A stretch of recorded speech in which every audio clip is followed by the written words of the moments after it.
Your reality is like a game, and it is completely rigged in your favor.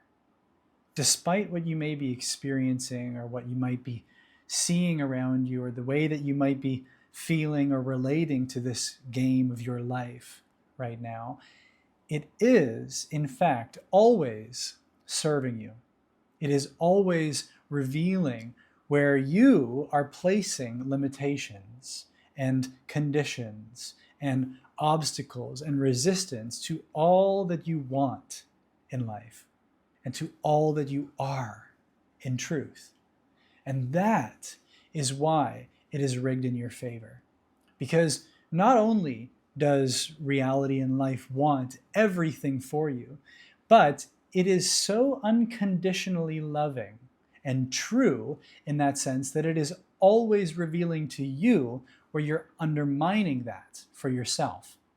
So you only need to look at your current experience to see the unnecessary, likely unconscious limitations and conditions that you are imposing onto the game of your reality as it currently is. And just look at your feelings, just look at your thoughts, just look at your circumstances. Look at anything where you have a cringe or a tightening or a contraction or a projection or anything that is suggesting that you are resisting or repelling or not liking or appreciating something as it appears.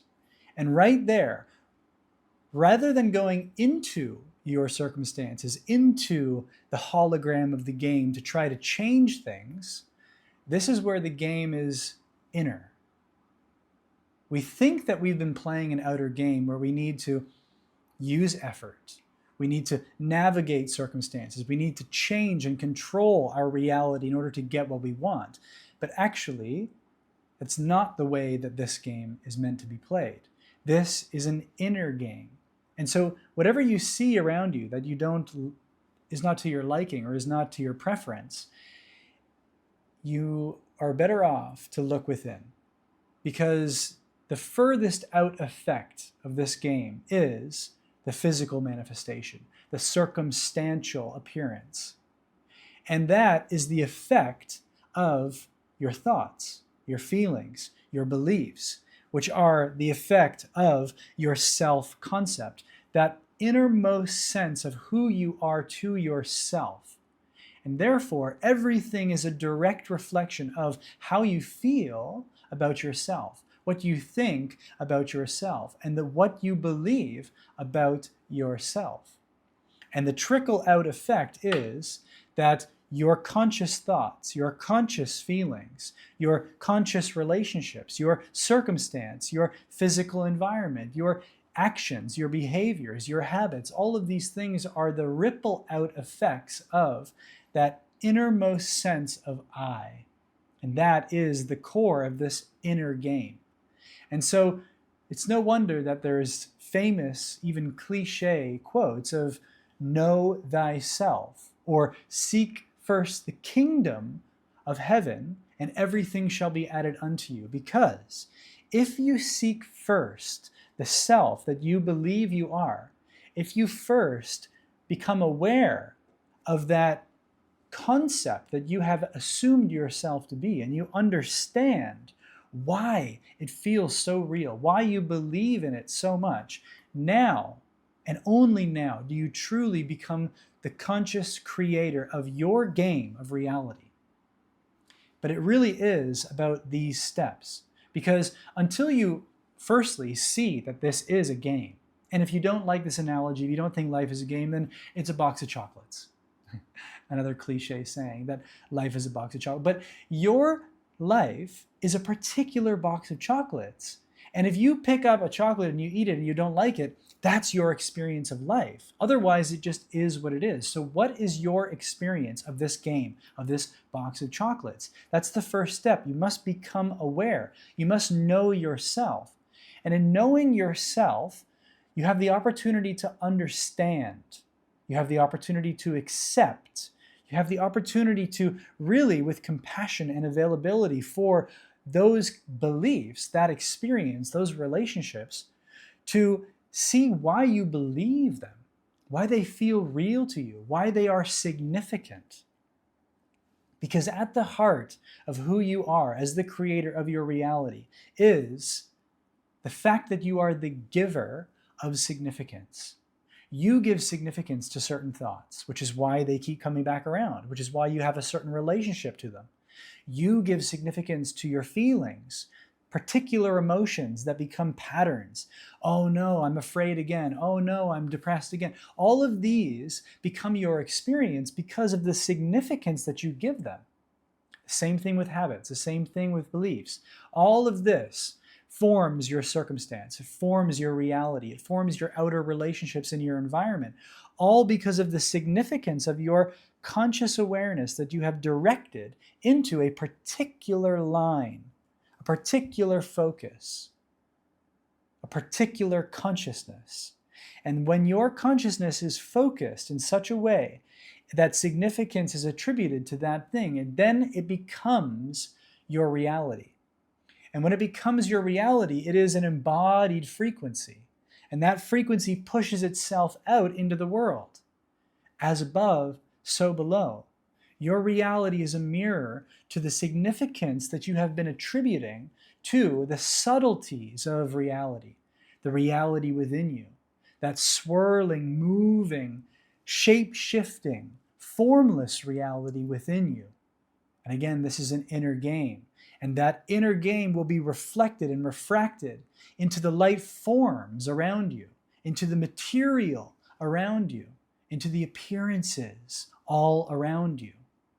So before you move into the world to try to change things and rearrange things, why not go to the source of the light that is projecting that appearance out around you? Because this external game is a hologram of that internal configuration of your mind, of your consciousness, of that self-concept. So when you first know yourself and understand the self that you have created to be real, you then reclaim the power to be the conscious creator of the game of your reality. And these are the 3 steps that lead to true freedom. Because otherwise, you're just going to be constantly trying to rearrange and reconfigure and control and manipulate the light forms around you, which never really leads to freedom. It just leads to kind of relief. It leads to the appearance of freedom, which is never true freedom. Even if you get more money, a more attractive partner, even if you get a particular outcome, even if you get a certain feeling, all of these things are fleeting. They come and they go. They're arising and they're passing, but to whom do they arise and pass to? Who is it that knows all of the changing?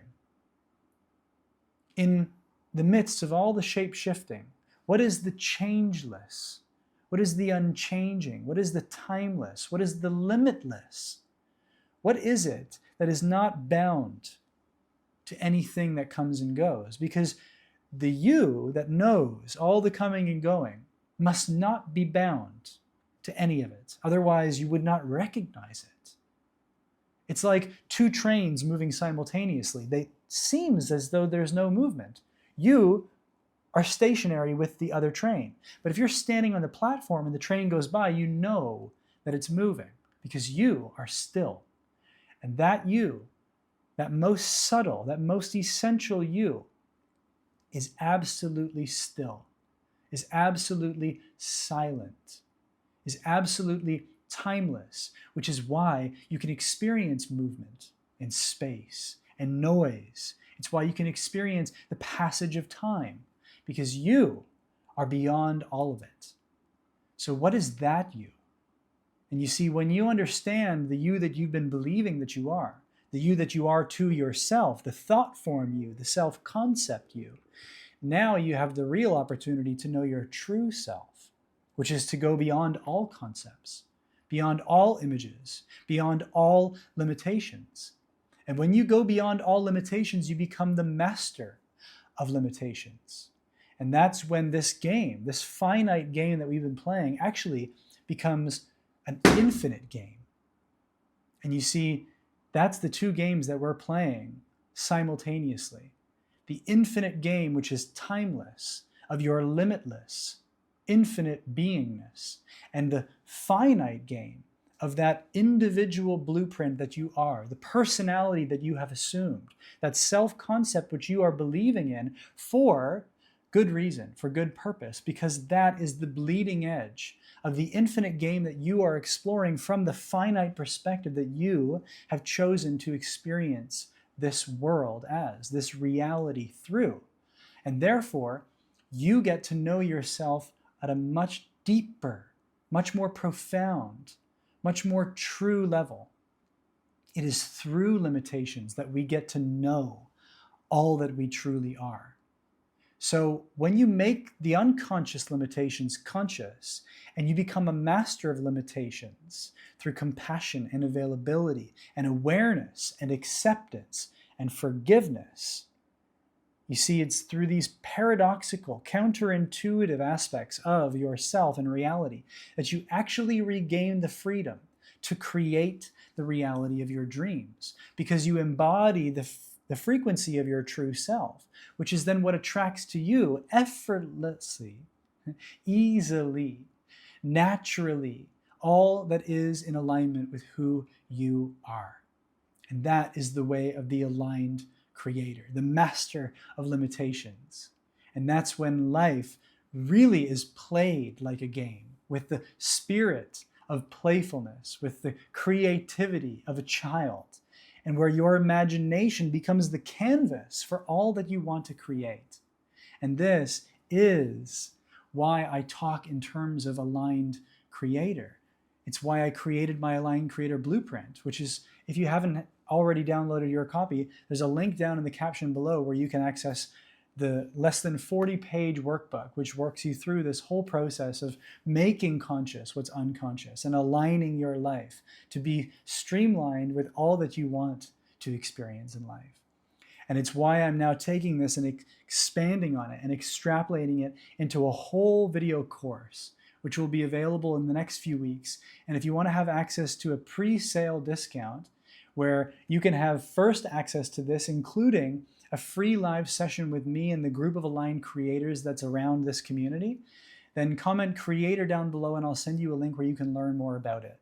And I'm so excited for this offer because it's literally the culmination of everything that I've experienced in my life, all the knowledge that has been amassed through all of the catalysts, all the challenges, all the awakenings, all that's become conscious to me through my experience of 6 months at living in a monastery, through the last 5 years of traveling the world and living in 15 different countries, through manifesting my dreams, through navigating the challenges of an intimate relationship, of 3 successful businesses, of growing my YouTube channel from 0 to over 20,000 subscribers in less than a year. All of this has been distilled into my understanding of true manifestation mastery as an aligned creator, where you embody who you truly are, and everything that is truly for you becomes yours effortlessly by virtue of the frequency that you have embodied.